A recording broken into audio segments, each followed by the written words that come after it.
እንኳን ለሊቀ ሰማዕቱ ለቅዱስ ጊዮርጊስ ወርሃዊ መታሰቢያ በዓል እንዲሁም በዚህች ዕለት ታስበው ለሚውሉ ቅዱሳን ወርሃዊና ዓመታዊ መታሰቢያ በዓላቸው በሰላም አደረሳችሁ አደረሰን። በስመ አብ ወወልድ ወመንፈስ ቅዱስ አሐዱ አምላክ አሜን። የተከበራችሁ የልዑል እግዚአብሔር ቤተሰቦች የእናታችን የቅድስት ድንግል ማርያም የአስራት ያደራ ልጆች የቅዱሳን መላእክት የቅዱሳን ጻድቃን የቅዱሳን ሰማዕታት ወዳጆች በልዑል እግዚአብሔር አምላካችን ፍጹም ሰላምታ እንደምን ቆያችሁ እያልን ከዚህ በመቀጠል በሰኔ ወር የሚነበበውን የሊቀ ሰማዕቱ የቅዱስ ጊዮርጊስን ገድሉን እናሰማለን። በአካል ሦስት በመለኮት አንድ በሆነ አንድ አምላክ አብና ወልድ መንፈስ ቅዱስ ስም አምነን ጌታችንና መድኃኒታችንን አምላካችን ኢየሱስ ክርስቶስ መርጦ ከፍ አድርጎታልና ስም አጠራሩ ከጽንፍ እስከ ጽንፍ የታወቀ በወርሃ ሰኔ ዕለት የሚነበብ የፋርስና የልዳው ኮከብ የሊቀ ሰማዕታት የኃያሉ የቅዱስ ጊዮርጊስን የልደቱን ነገር እንናገራለን። የጽድቅ ብርሃን ወንጌልን በምድረ ልዳ ያበራ የብሩህ ኮከብ ኃያልና መስተጋድል ንዑድ ክቡር ሊቀ ሰማዕታት ፍጡነ ረድኤት ቅዱስ ጊዮርጊስ ጸሎቱና በረከቱ በእኛ በሁላችን ሕዝበ ክርስቲያን እንዲሁም በወዳጆቹ ላይ አድሮ ይኑር ለዘላለሙ አሜን።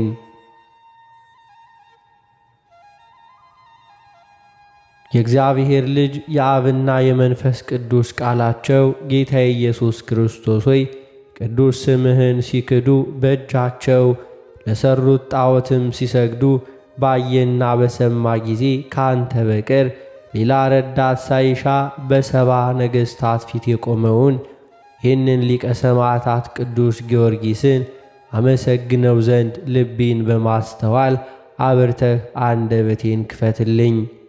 ያን ጊዜ በነገሥታቱ ፊት ሕግህን እናገራለሁ።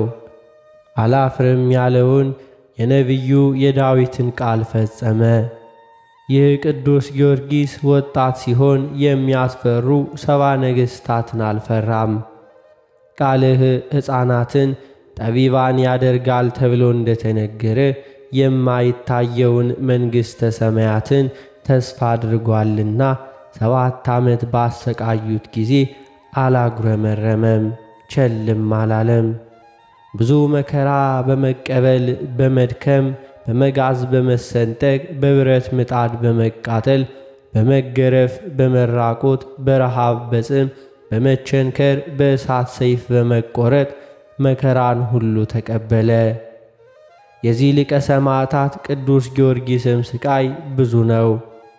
ስለ ጌታችን መድኃኒታችን ኢየሱስ ክርስቶስ ስም የተቀበለው ሕማም አንዲቷስ እንኳ ለሞት ታደርሳለችና መዋቴው በሕያውነት ይለወጥ ዘንድ በላዩ ሌላ ሳንለብስ ከእርሱ ልንለይ አይወድም። ይህን ያለውን የኋላዬን ትቼ ወደፊት እገሰግሳለሁ እርሱንም እከተላለሁ ያለውን ቅዱስ ጳውሎስን መሰለ። በመከራም ሁሉ 7 ዓመት ቆየ። ከእንግዲህ ወዲህ የዚህን የታላቁን ሊቀ ሰማዕታት ቅዱስ ጊዮርጊስን የልደቱን ዜና ጥቂት እንነግራችኋለን። የክርስቲያን ወገኖች ሆይ እናንተም ለማስተዋል ተዘጋጁ።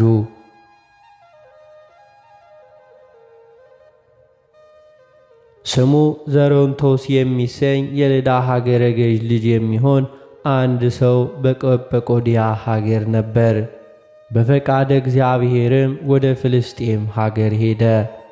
አንዲት ቀን በመርከብ ላይ ቁጥራቸው 14 የሚሆን ጓደኞቹ ነጋዴያን ሁሉ ተኝተው ነበሩ።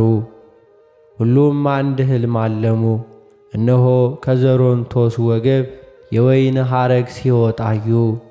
ሊቀ ሰማዕታት ቅዱስ ጊዮርጊስ በእውነት ዓለምን ሁሉ ደስ ያሰኘ የወይን ሐረግ ነው።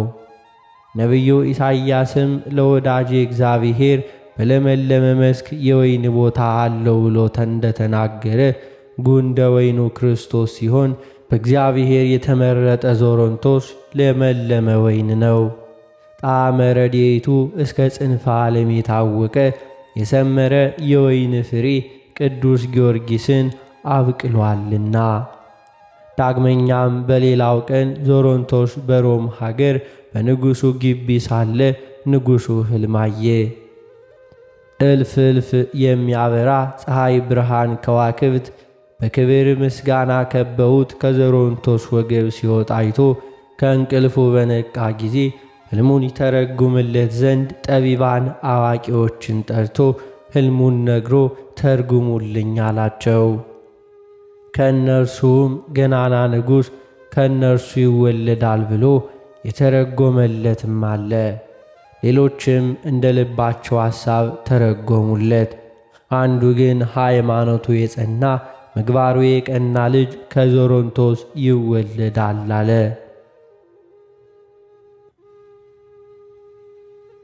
ነገር ግን ይህን ያለው የበለዓምን አህያ ካናገራት መንፈስ ቅዱስ ተነስቶ ነው እንጂ ከልቡ አንቅቶ አይደለም።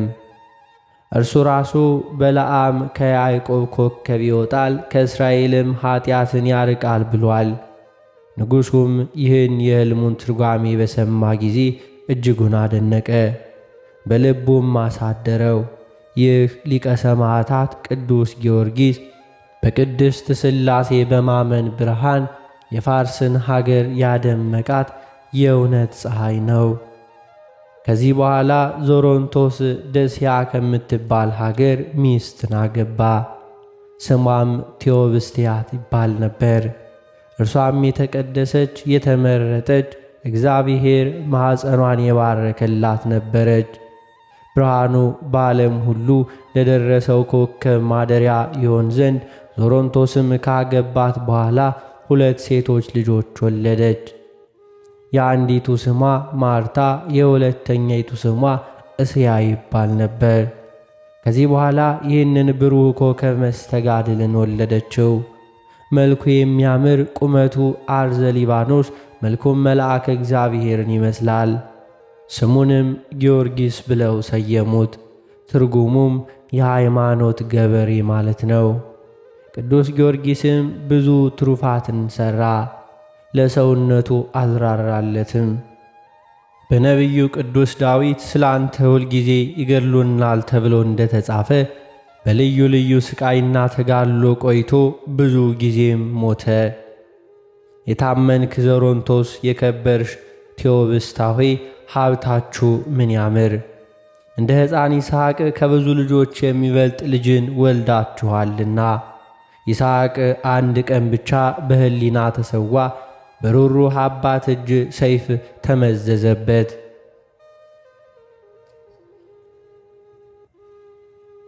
ንዑድ ክቡር ሊቀ ሰማዕታት ቅዱስ ጊዮርጊስ ግን በገቢር ተሰዋ። በማይራሩ ሰዎች እጅ 7 ዓመት ሰይፍ ተመዘዘበት። የከበርክ ዞሮንቶስና የከበርሽ ቴዎብስቲያ ሆይ ክብር ይገባሻል። በአሸናፊው በእግዚአብሔር ፊት የሚያርገውን የተወደደ መሥዋዕት አፍርታችኋልና። የከበርክ ዞሮንቶስና የከበርሽ ቴዎብስታ ሆይ ክብር ይገባሻል። ከሰባው ነገሥታት ፊት ግርማ የተነሣ የማይሸበር የማይደነግጥ ልጅ አግኝታችኋልና። ይህ ሊቀ ሰማዕታት ቅዱስ ጊዮርጊስ ከእናንተ ባይወለድ ኑሮ ክርስቲያን ወገኖቼን በመከራቸው ጊዜ ጥቂትስ እንኳን ሳይዘገይ ፈጥኖ ማን ይረዳቸው ነበር? እርሱ ፍጡነ ረድኤት ነው። ይህ ሊቀ ሰማዕታት ቅዱስ ጊዮርጊስ ባይወለድ ኑሮ ሐዘንተኞችንስ ማን ያረጋጋቸው ነበር? ይህ ሊቀ ሰማዕታት ቅዱስ ጊዮርጊስ ባይወለድ ኑሮ ነጋዴያንን በባሕር በየብስ ካለው አደጋ ማን ይጠብቃቸው ነበር? ነገር ግን ይህ ሊቀ ሰማዕታት ቅዱስ ጊዮርጊስ ክርስቲያንም አረማዊም ቢሆን ለሚጠራው ሁሉ ፈጥኖ ይደርሳል። ይልቁንም የቅዱስ ጊዮርጊስ አምላክ እርዳን እያሉ በጸለዩ ጊዜ ሃይማኖት ያላቸውን ሰዎች ይረዳቸዋል። በመንፈስ ቅዱስ የተመረጠ አለኝታ ነውና። ፈጣሪ በቅዱስ መስቀል እንደተሰቀለ ለምን አላስብም? እንዲህም እያለ ጸንቶ በመመስከር የክርስቶስን መከራ መስቀል ለተቀበለ ለዚህ ሰማዕት ክብር ይገባዋል። ስለዚህም ማኅበረ መላእክት በአንድነት ይሉታል፣ በንጽሕናው በቅድስናው እነርሱን መስሏልና።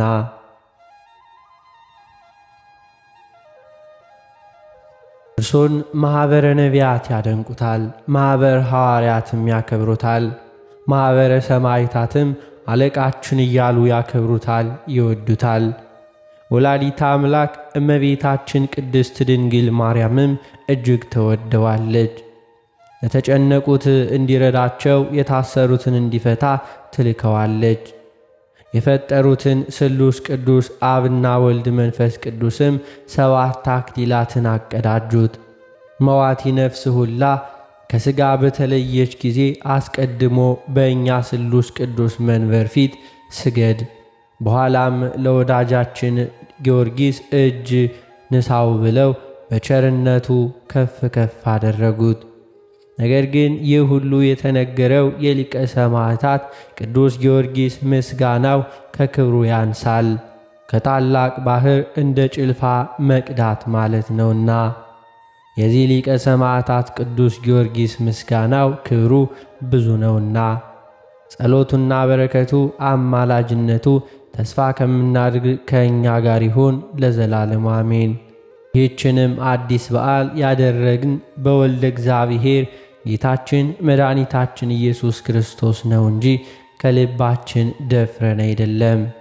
ያለ እኔ ረዳትነት ምንም ልታደርጉ አትችሉም ብሎ እርሱ እንደተናገረው በእናቱ በቅድስት ድንግል ማርያምና በአማላጁ በሊቀ ሰማዕታት በቅዱስ ጊዮርጊስ ረድኤት ነው እንጂ።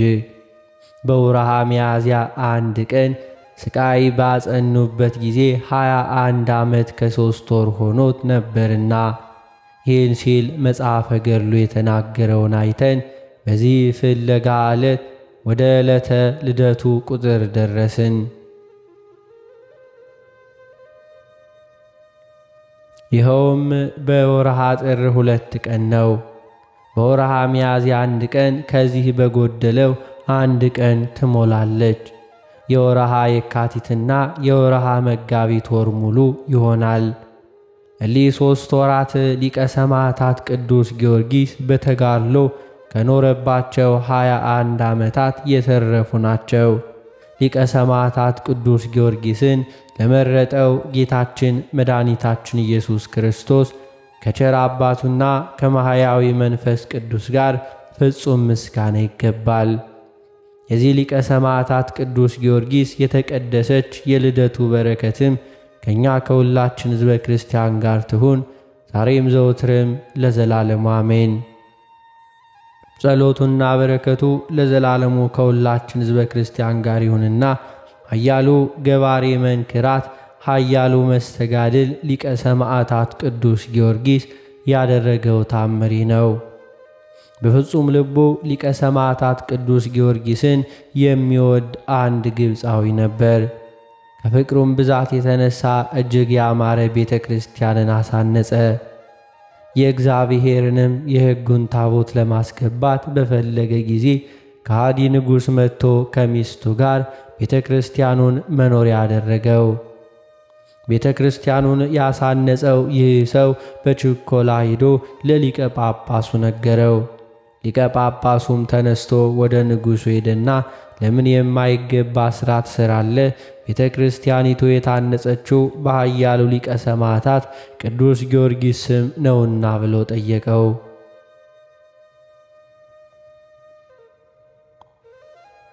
ንጉሡም ይህንን ንግግር ሰምቶ እጅግ ተቆጥቶ ያስረውና ይገርፈውም ዘንድ ወደደ። ሊቀ ጳጳሱ እጅግ አዝኖ ዓይኑንም ወደ ሰማይ አቅንቶ በጌታችን ኢየሱስ ክርስቶስ ስም ኃያሉ ሰማዕት ቅዱስ ጊዮርጊስ እንዲህ ሲል አዳኘው። አንተ ቅዱስ ጊዮርጊስ ሆይ በዚህ አላዊ ንጉሥ ላይ ኃይልህን የማትገልጽ ከሆነ ከማኅበረ ሰማዕታት ሁሉ ጋር በእግዚአብሔር ፊት አትቁም እያለ አማጸነ። ሊቀ ጳጳሱም ይህንን እየተናገረ ሳለ ገባሬ ታምር ኃያሉ ሰማዕት ሊቀ ሰማዕታት ቅዱስ ጊዮርጊስ በግልጽ እያዩት በነጭ ፈረስ ተቀምጦ በሰማይ ላይ እንደ እሳት እያንበለበለ በድንገት ከተፍ አለ።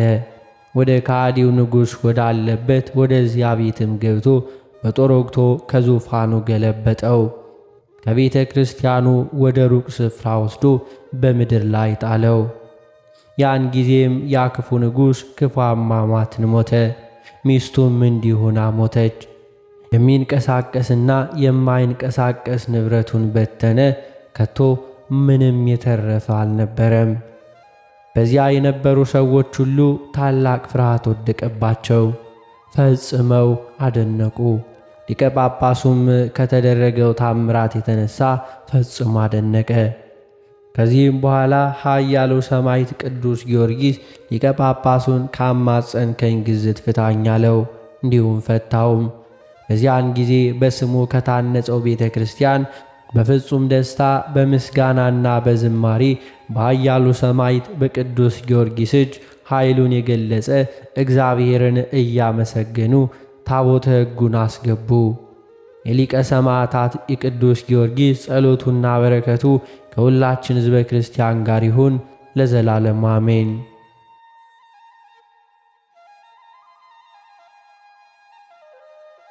የተከበራችሁ የልዑል እግዚአብሔር ቤተሰቦች ከዚህ በመቀጠል በሰኔ 23 ቀን የሚነበበውን ስንክሳር እናሰማለን።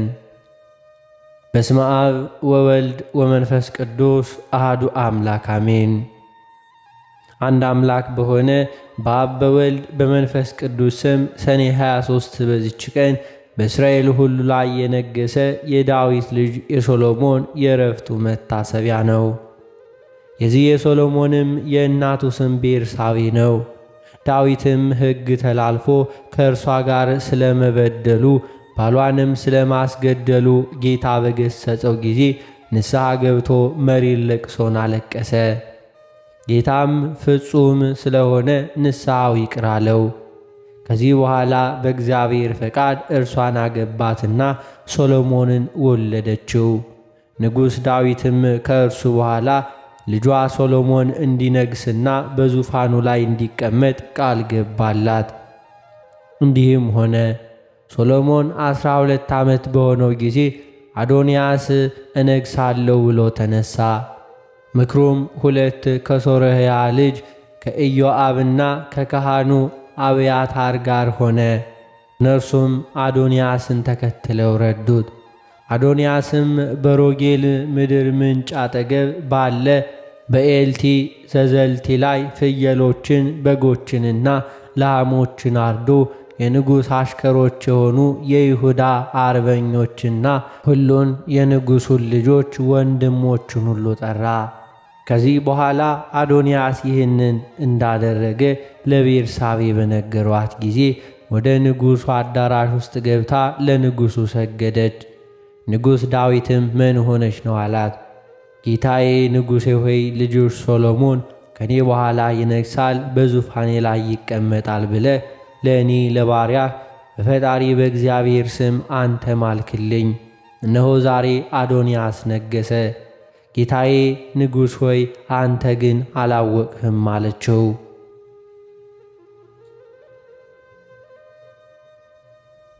ከንጉሡም ጋር ገና ስትነጋገር ነቢዩ ናታን መጣ። ለንጉሡም ናታን መጣ ብለው ነገሩት። ወደ ንጉሡም ገባ። በምድር ላይም በግንባሩ ተደፍቶ ሰገደ። ነቢዩ ናታንም ከእኔ ቀጥሎ አዶንያስ ይንገስ፣ በዙፋኔም ላይ ይቀመጥ ያልክ አንተ ነህን? ዛሬ ወርዶ በጎችና ብዙ ፍየሎች አርዶ የሰራዊቱ አለቆችንና የንጉሡ አሽከሮቹን ሁሉ ካህን አብያታርንም ጠርቶአልና በፊቱም ይበላሉ ይጠጣሉ። አዶንያስ 1000 ዓመት ይንገስ ይሉታል አለው። ዳዊትም መልሶ ቤርሳቤህን ጥሯታልና ጠሯት። ገብታም በንጉሡ ፊት ቆመች። በእግዚአብሔር ፊት እንደማልኩልሽ አሁንም በዚህ ቀን እንደዚሁ እንዳደርግ ሰውነቴን ከመከራዬ ሁሉ ያዳናት የእስራኤል አምላክ እግዚአብሔር ሕያው ነው ብሎ ማለ። ቤርሳቤህም አንገቷን ደፍታ በግንባሯ በመሬት ላይ ወድቃ ለንጉሡ ሰገደች። ጌታዬ ንጉሥ ዳዊት ለዘላለም ኑር አለች።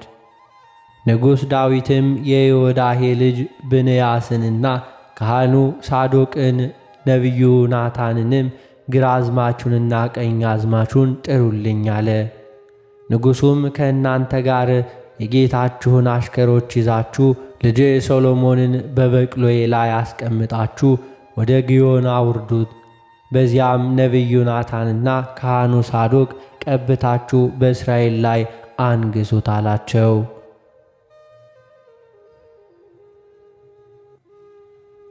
ቀንደ መለከት ንፉ፣ ሶሎሞን 1000 ዓመት ይንገስ በሉ። ተከትላችሁም ውጡ፣ ገብቶም በዙፋኔ ላይ ይቀመጥ፣ እርሱም ስለ እኔ ፈንታ ይንገስ። በ2 ነገድና በ10 ነገድ ይነግስ ዘንድ እኔ አዝዣለሁ።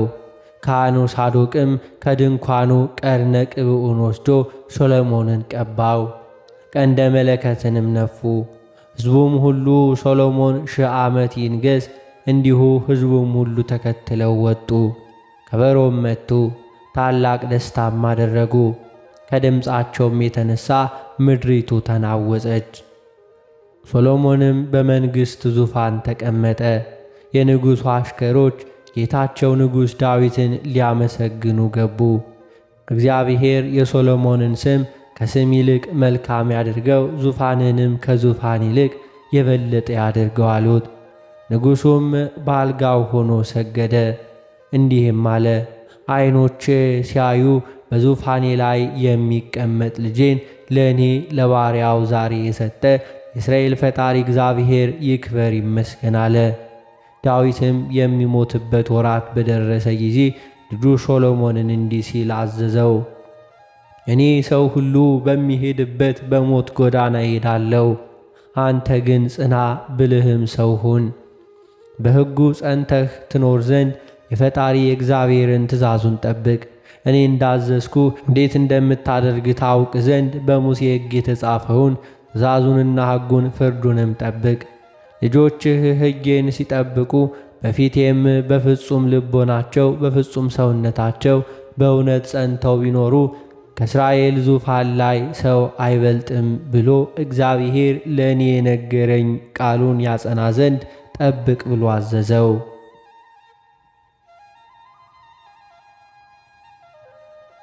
ዳግመኛም በኢዮአብና በሳሚ ወልደ ጌራ ላይ በቀል እንዲያደርግ አዘዘው። እነርሱ እጅግ የከፉና ብዙ ክፋትን የሰሩ ነበሩና። ከዳዊት ዕረፍትም በኋላ ሶሎሞን በዚያ መሥዋዕትን ይሰዋ ዘንድ ተነስቶ ወደ ገባዖን ሄደ። ገባዖን ፈጽማ ትሰፋ ነበርና ሶሎሞንም በገባዖን በዚያው መሠዊያ ውስጥ 1000 መሥዋዕትን ሰዋ። እግዚአብሔርም ለሶሎሞን በሌሊት በሕልም ተገለጠለት። ለአንተ እሰጥ ዘንድ ልብህ ያሰበውን ሁሉ ልመና ለምን አለው። ሶሎሞንም በቅንነትና በእውነት በንጹሕ ልቦና ካንተ ጋር በፊትህ ጸንቶ እንደኖረ ከአባቴ ከዳዊት ጋር ታላቅ ቸርነትን አድርገሃል። በዚህችም ቀን ልጁን በዙፋኑ ላይ ታስቀምጠው ዘንድ ይህን ታላቅ ቸርነት አጽንተሃል አለው። አሁንም አቤቱ አንተ ፈጣሪዬ ስለ አባቴ ስለ ዳዊት ፈንታ እኔን ባሪያህን አነገሥኸኝ። እኔም መግቢያዬንና መውጫዬንም የማላውቅ ታናሽ ብላቴና ነኝ። እኔ ባሪያህ ግን የማይቆጠር ብዙ ሕዝብ በሆነ በመረጥከው ወገን መካከል አለው። በዚህ ለብዙ ወገንህ መፍረድ የሚችል የለምና ሰምቶ ለወገንህ በእውነት ፍርድን ይፈርድ ዘንድ ከክፉ ነገር ለይቶ በጎን ነገር ያውቅ ዘንድ ለባሪያህ ዕውቀትን ስጠው። ሰሎሞንም ይህንንም ነገር ለምኖታልና ይህ ነገር እግዚአብሔርን በፊቱ ደስ አሰኘው። እግዚአብሔርም ይህን ነገር ከእኔ ለምንሃልና ለአንተም ብዙ ዘመንና ባለጠግነት አልለመንህምና ጠላቶችህን አጥፋልኝ ብለህ አልለመንህምና ነገር ግን ፍርድ መስማትን ታውቅ ዘንድ ለምንሃልና እነሆ እንዳልህ አደረግኩልህ።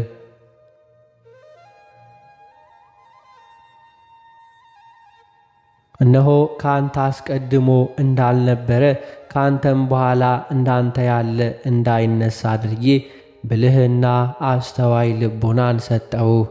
ሰው በመንግሥቱ እንዳንተ እንዳልሆነ አድርጌ ያለመንከኝን ባለጠግነትና ክብርንም በዘመን ሁሉ እሰጥሃለሁ አለው። ሰሎሞንም ከእንቅልፉ በነቃ ጊዜ እውነተኛ ሕልም እንደሆነ አወቀ። ተነስቶም ወደ ኢየሩሳሌም ሄደ። በጽዮንም በእግዚአብሔር ታቦተ ሕግ አንጻር ባለው መሠዊያ ፊት ቆሞ የሰላም መሥዋዕትን አቀረበ። ለሰዎቹና ለሱም ታላቅ ግብዣ አደረገ። በዚያን ጊዜ 4 አመንዝራ ሴቶች ወደ ንጉሡ መጥተው በፊቱ ቆሙ።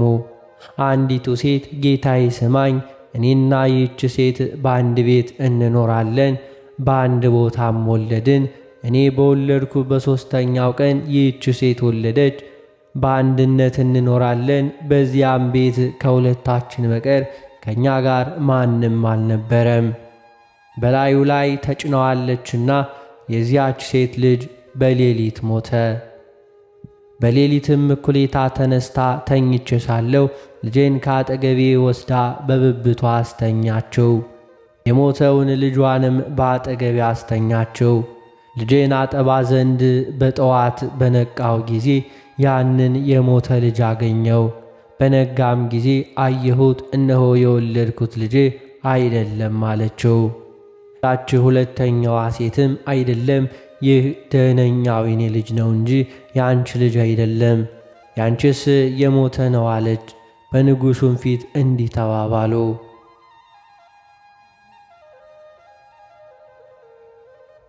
ንጉሡም ሰይፍን አምጡ፣ ደህነኛውን ልጅ ከሁለት ቆርጣችሁ እኩሌታውን ለዚች እኩሌታውን ለዚያች ስጡ አለ። ስለ ልጇ ማኅፀኗ ታውኳልና ልጇ ደህና የሆነ ያች ሴት መልሳ ንጉሡን ጌታዬ አይደለም፣ መግደልስ አትግደሉት፣ ደህነኛውን ልጅ ለእርሷ ስጧት አለች። ያች ሴት ግን አካፍሉን እንጂ ለእኔም ለእርሷም ይሆን አለች። ንጉሡም መግደልስ አትግደሉት፣ እሱን ለእሷ ስጧት ላለችው ለዚህች ሴት ደህነኛውን ሕፃን ስጧት፣ እርሷ እናቱ ናትና አለ።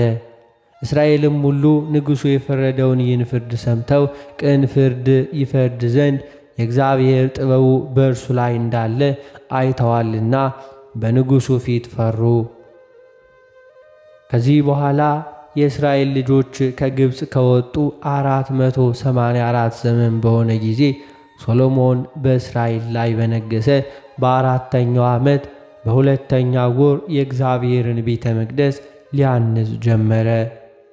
በ11ኛው ዘመነ መንግሥቱ ወሩ ባድ በሚባል በ8ኛው ወር ቤቱንና ሥርዓቱን ሁሉ ፈጸመ። በ7 ዓመትም ውስጥ ሠራው። እንደዚሁ የራሱን ቤት በ13 ዓመት ሰርቶ ጨረሰ።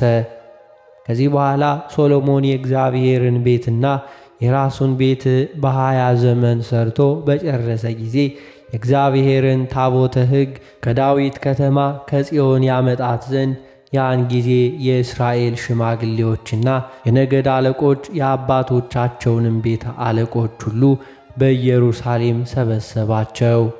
የእስራኤልም ሰዎች ሁሉ ወደ ንጉሡ ወደ ሶሎሞንም በ7ኛው ወር በጥቅምት ተሰበሰቡ።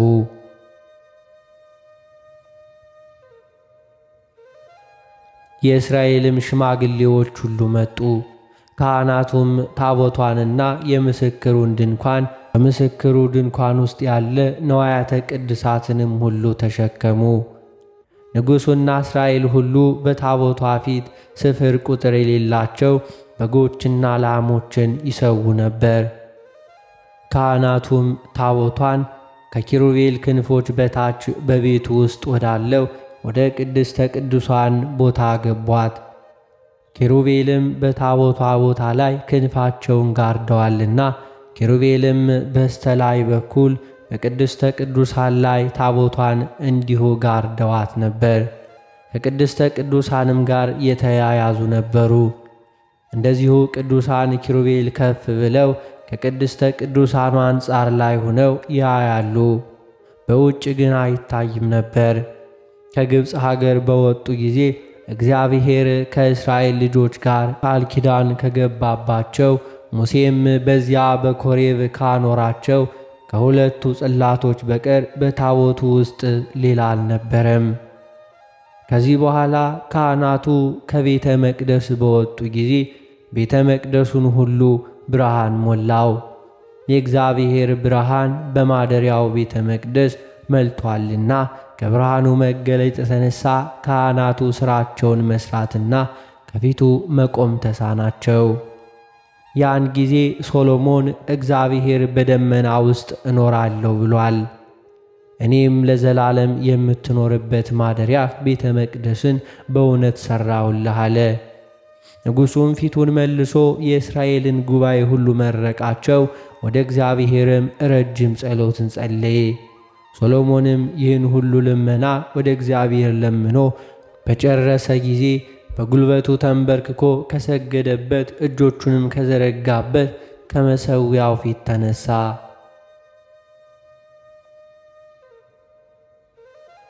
ቆሞም የእስራኤልን ማኅበር እንደተናገረው ሁሉ ለወገኖቹ ለእስራኤል ዕረፍታቸውን የሰጣቸው እግዚአብሔር ይክበር ይመስገን ብሎ በታላቅ ቃል መረቃቸው።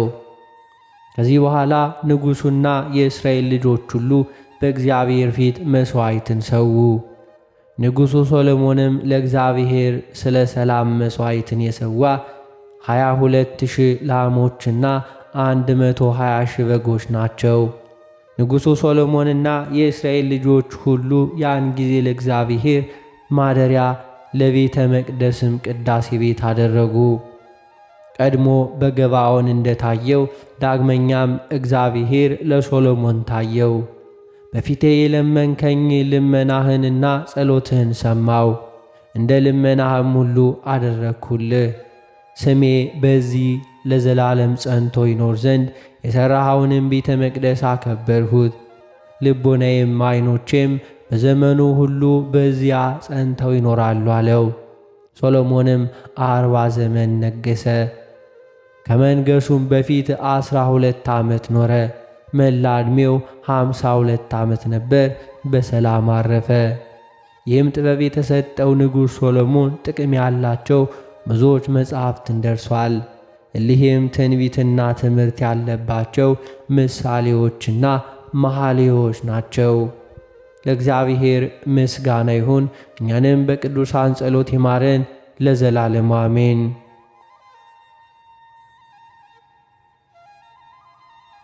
በዚህችም ቀን ደግሞ በክብር ባለቤት በክርስቶስ የታመነ አባ ኖብ አረፈ። ይህም ቅዱስ መነኮስ በላይኛው ግብፅ ከሚገኘው ገዳማት በአንዱ ገዳም ውስጥ የሚጋደል ጽሙድ ነበር። ዲዮቅልጥያኖስም ብዙዎች ሰማዕታትን ሊያሰቃይ ደማቸውንም ሊያፈስ በጀመረ ጊዜ በአንዲት ቀን 80 ሰማዕታትን አቅርቦ ደማቸውን አፈሰሰ። በዚያን ጊዜ አባ ኖብን አስታወሱት። የእንዴናው ገዥ ወደ ሆነው ወደ አርያኖስ አቀረቡት። እሱም ለአማልክት ዕጣን ሰዋ፣ ይህንንም የምንኩስና ልብስ ከላይህ አውጥተህ ጣል አለው። አባ ኖብ ይህንን ሥራ ከቶ ከኔ ዘንድ አይደረግም፣ የክብር ባለቤት ፈጣሪ ኢየሱስ ክርስቶስን አልተውም፣ የረከሱ ጣዖታትንም አላመልክም አለው። መኮንኑም የራሱ የሆነ ሥቃይን እጅግ አሰቃየው። ያም አባ ኖብ ክብር ይግባውና በጌታችን በኢየሱስ ክርስቶስ ኃይል ታግሶ ተቀበለ። ከዚህ በኋላ ወደ 5 አህጉር ሰደደው። በዚያም ከጉድጓድ ውስጥ ጣሉት። እንዲሁም በውስጡም ጌታችን በካዲው ዲዮቅልጥያኖስ አጥፍቶ ደግ ንጉሥ ቆስጠንጢኖስን እስካሾሙ ድረስ 7 ዓመት ኖረ። ቆስጠንጢኖስም በነገሰ ጊዜ ክብር ይግባውና ስለ ክርስቶስ የታሰሩትን ሁሉ ፈተው ወደ እርሱ እንዲያቀርባቸውና ከእነርሱም እንዲባረክ ወደ ሀገሮች ሁሉ ደብዳቤን ላከ። ለመልእክተኞችም እንዲህ አላቸው፣ ሁሉንም ወደ እኔ ማድረስ ካልተቻላችሁ እጆቻቸውን በራሴ ላይ ጭነው እንዲሁ ይባርኩኝ ዘንድ ክብር ያላቸውን ታላላቅ መምህራኑን አምጡ። ከእነርሱም ውስጥ የታወቁ አህናህ ከተባለ ሀገር አባ ዘካርያስ፣ ከፊዮም፣ መክሲሞስ፣ ከሀገረ ድኒን አጋቢዮስ፣ ከሀገረ በላኦስ አባ ኖብ ናቸው። የንጉሡ መልእክተኞችም በየሀገሮች ሁሉ እየዞሩ የታሰሩ ቅዱሳንን ከእስር ያወጧቸው ነበር። እነርሱም ደስ ይላቸው ነበር፣ የተመሰገነ እግዚአብሔርንም ያመሰግኑ ነበር፣ ይዘምሩለትም ነበር።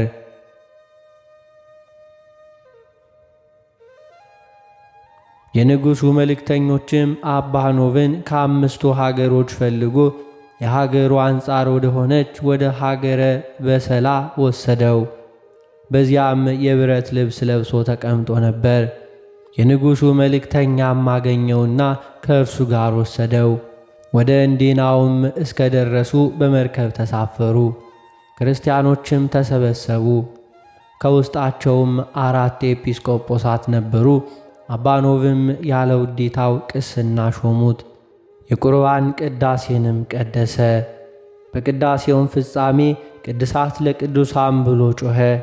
ይህ ማለት ንጹሕና ቅዱስ የሆነ ከሥጋው ደሙ ይቀበል ማለት ነው።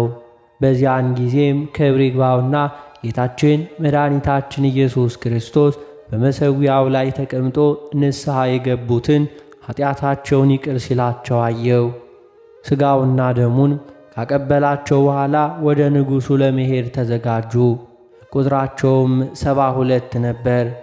37 ሰረገላም አዘጋጅተውላቸው እያንዳንዳቸው በሰረገላው ተቀመጡ። ባለፉም ጊዜ የደናግል ገዳማት ካሉበት ደረሱ። ደናግሉም ወጥተው ተቀበሏቸው።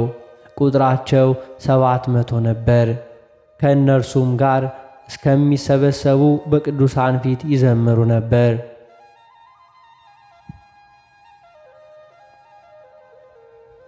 ወደ ንጉሡም ከተማ በደረሱ ጊዜ ወደ ንጉሡ ከመግባታቸው በፊት በውሃ ያጥቧቸውና አዳዲስ ልብሶችን ያለብሷቸው ጀመሩ።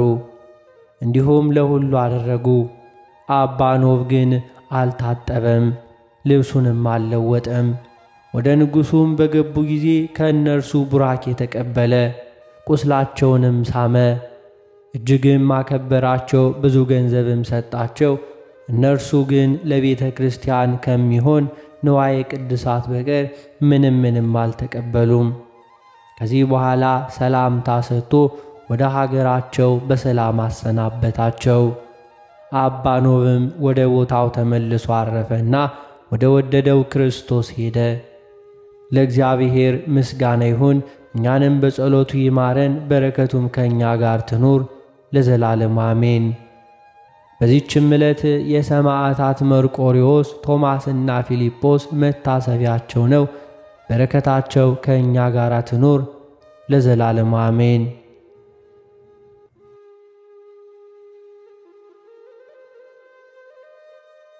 የተከበራችሁ የልዑል እግዚአብሔር ቤተሰቦች ከዚህ በመቀጠል በሊቀ ሰማዕቱ በቅዱስ ጊዮርጊስ በዓል ዕለት የሰኔ 23ን ቀን የቅዳሴውን ምስባክና በቅዳሴ ጊዜ የሚነበበውን ምንባብ እናሰማለን።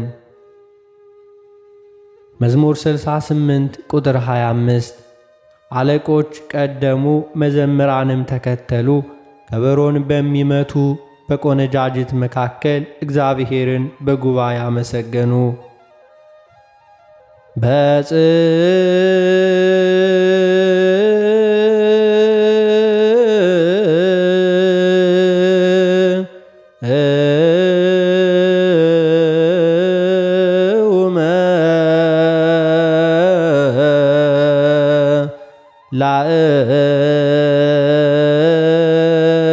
ላእክት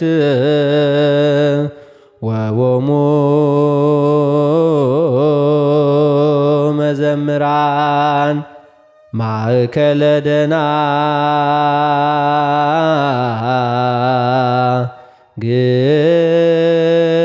ደናግል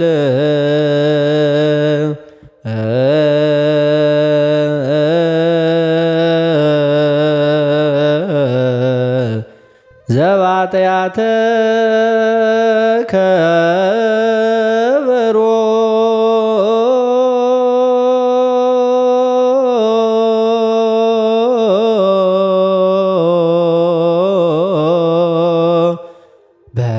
ማህበር ባርክዎ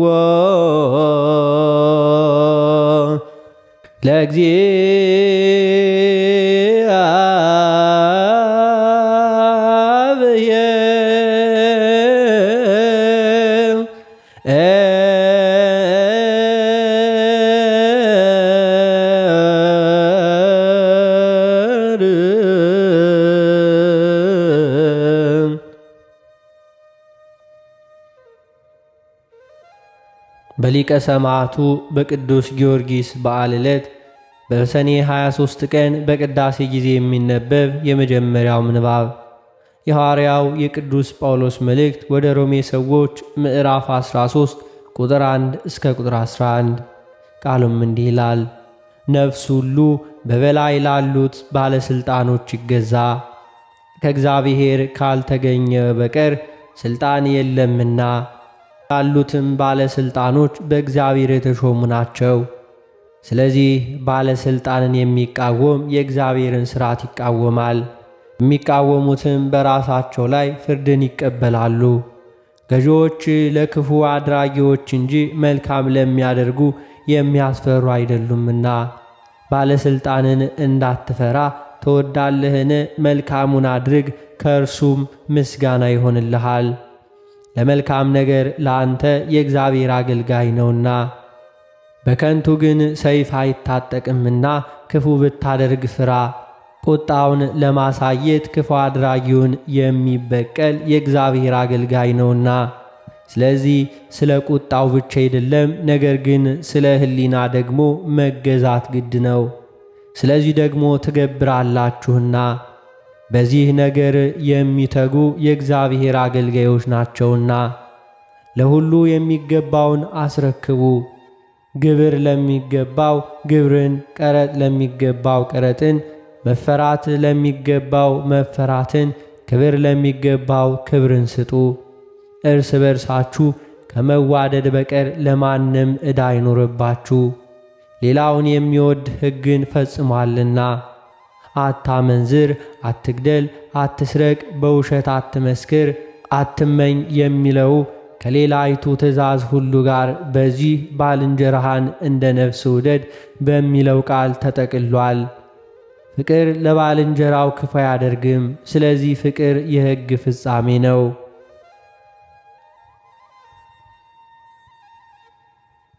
በሊቀ ሰማዕቱ በቅዱስ ጊዮርጊስ በዓል ዕለት በቅዳሴ ጊዜ የሚነበብ ሁለተኛው ምንባብ የሐዋርያው የቅዱስ ጴጥሮስ መልእክት አንደኛ ጴጥሮስ ምዕራፍ 2 ቁጥር 13 እስከ ፍጻሜ።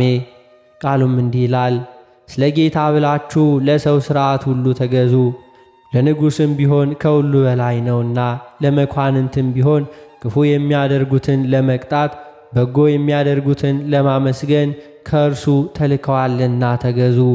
በጎ እያደረጋችሁ የማያውቁትን ሞኞች ዝም ታሰኙ ዘንድ እንዲህ የእግዚአብሔር ፈቃድ ነውና። አርነት ወጥታችሁ እንደ እግዚአብሔር ባሪያዎቹን እንጂ ያለ አርነት ለክፋት መሸፈኛ እንዲሆን አታድርጉ። ሁሉን አክብሩ፣ ወንድሞችን ውደዱ፣ እግዚአብሔርን ፍሩ፣ ንጉሥን አክብሩ። ሎሌዎች ሆይ ለበጎዎችና ለገሮች ጌቶቻችሁ ብቻ ሳይሆን ለጠማሞች ደግሞ በፍርሃት ሁሉ ተገዙ። በግፍ መከራን የሚቀበል ሰው እግዚአብሔርን እያሰበ ሐዘንን ቢታገስ ምስጋና ይገባዋልና። ኀጢአት አድርጋችሁ ስትጎሰሙ ብትታገሱ ምን ክብር አለበት?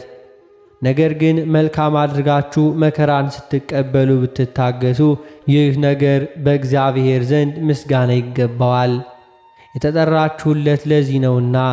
ክርስቶስ ደግሞ ፍለጋውን እንድትከተሉ ምሳሌ ትቶላችሁ ስለ እናንተ መከራን ተቀብሏልና። እርሱም ኀጢአት አላደረገም፣ ተንኰልም በአፉ አልተገኘበትም።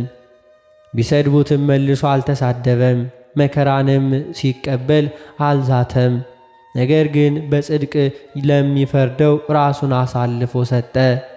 ለኀጢአት ሞተን ለጽድቅ እንድንኖር እርሱ ራሱ በሥጋው ኀጢአታችንን በእንጨት ላይ ተሸከመ። በመገረፉ ቁስል ተፈወሳችሁ። እንደ በጎች ትቅበዘበዙ ነበርና አሁን ግን ወደ ነፍሳችሁ እረኛና ጠባቂ ተመልሳችኋል።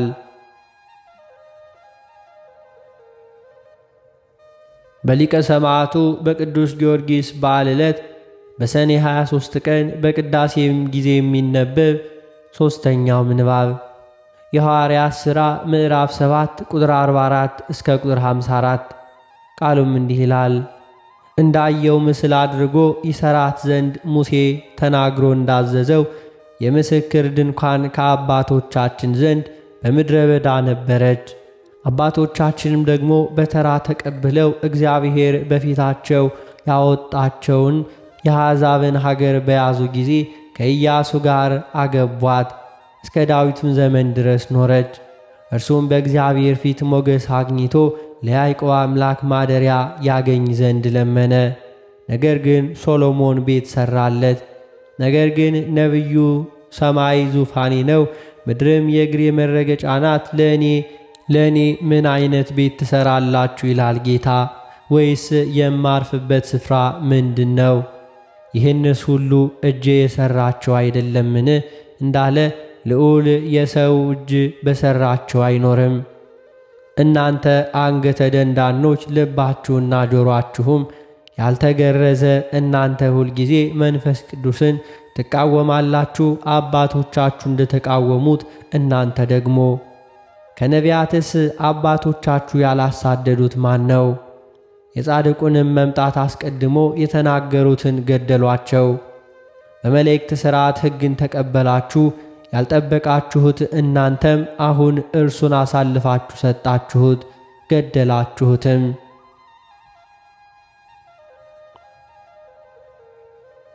በሊቀ ሰማዕቱ በቅዱስ ጊዮርጊስ በዓል ዕለት በሰኔ 23 ቀን በቅዳሴ ጊዜ የሚነበብ የወንጌል ምንባብ የማቴዎስ ወንጌል ምዕራፍ 11 ቁጥር 12 እስከ ፍጻሜ። ቃሉም እንዲህ ይላል። ከመጥምቁ ከዮሐንስ ዘመን ጀምሮ እስከ ዛሬ ድረስ መንግሥተ ሰማያት ትገፋለች፣ ግፈኞችም ይናጠቋታል። ነቢያት ሁሉና ሕጉ እስከ ዮሐንስ ድረስ ትንቢት ተነገሩ። ልትቀበሉትስ ብትወዱ ይመጣ ዘንድ ያለው ኤልያስ ይህ ነው። የሚሰማ ጆሮ ያለው ይስማ። ነገር ግን ይህን ትውልድ በምን እመስለዋለሁ? በገበያ የሚቀመጡትን ልጆች ይመስላል። እነርሱም ባልንጀሮቻቸውን እየጠሩ እምቢልታ ነፋንላችሁ፣ ዘፈንም አልዘፈናችሁም፣ ሙሾ አላወጣችሁም፣ ዋይ ዋይ አላላችሁም ይሏቸዋል። ዮሐንስ ሳይበላና ሳይጠጣ መጣ። እነርሱም ጋኔን አለበት አሉት። የሰው ልጅ እየበላና እየጠጣ መጣ። እርሱ እነሆ በላተኛና የወይን ጠጅ ጠጭ፣ የቀራጮችና የኀጢአተኞች ወዳጅ ይሉታል። ጥበብም በልጆቿ ጸደቀች። በዚያን ጊዜ የሚበዙ ታምራት የተደረገባትን ከተማ ንስሐ ስላልገቡ ሊነቅፋቸው ጀመረ። እንዲህም አለ። ወዮልሽ ኮራዚ፣ ወዮልሽ ቤተ ሳይዳ! በእናንተ የተደረገው ታምራት በጢሮስና በሲዶና ተደርጎ ቢሆን ማቅ ለብሰው አመር ነስንሰው ከብዙ ጊዜ በፊት ንስሐ በገቡ ነበርና።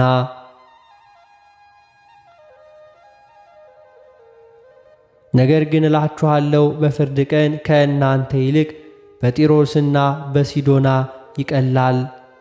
አንቺም ቅፍርናሆም እስከ ሰማይ ከፍ አልሽን? ወደ ሲኦል ተወርጃለሽ። በአንቺ የተደረገው ታምራት በሰዶም ተደርጎ ቢሆን እስከ ዛሬ በኖረች ነበርና። ነገር ግን እላችኋለሁ በፍርድ ቀን ከአንቺ ይልቅ ለሰዶም ሀገር ይቀላታል። በዚያን ጊዜ ኢየሱስ መልሶ እንዲህ አለ። አባት ሆይ፣ የሰማይና የምድር ጌታ ይህን ከጥበበኞችና ካስተዋዮች ሰውረህ ለሕፃናት ስለ ገለጥህላቸው አመሰግንሃለሁ። አዎን አባት ሆይ፣ ፈቃድህ በፊትህ እንዲህ ሆኗልና። ሁሉ ከአባቴ ዘንድ ተሰጥቶኛል። ከአብ በቀር ወልድን የሚያውቅ የለም፣ ከወልድም በቀር ወልድን ሊገልጥ ከሚፈቅድ በቀር አብን የሚያውቅ የለም። እናንተ ደካሞች ሸክማችሁ የከበዳችሁ ሁሉ ወደ እኔ ኑ፣ እኔ አሳርፋችኋለሁ። ቀንበሬን በላያችሁ ተሸከሙ፣ ከእኔ ተማሩ፣ እኔ የዋህ በልቤም ትሑት ነኝና፣ ለነፍሳችሁም ረፍት ታገኛላችሁ። ቀንበሬ ልዝብ ሸክሜ ቀሊል ነውና። ስለ ቃሉ የጌታችን የአምላካችን የመድኃኒታችን የኢየሱስ ክርስቶስ ስሙ የከበረና የተመሰገነም ይሁንልን።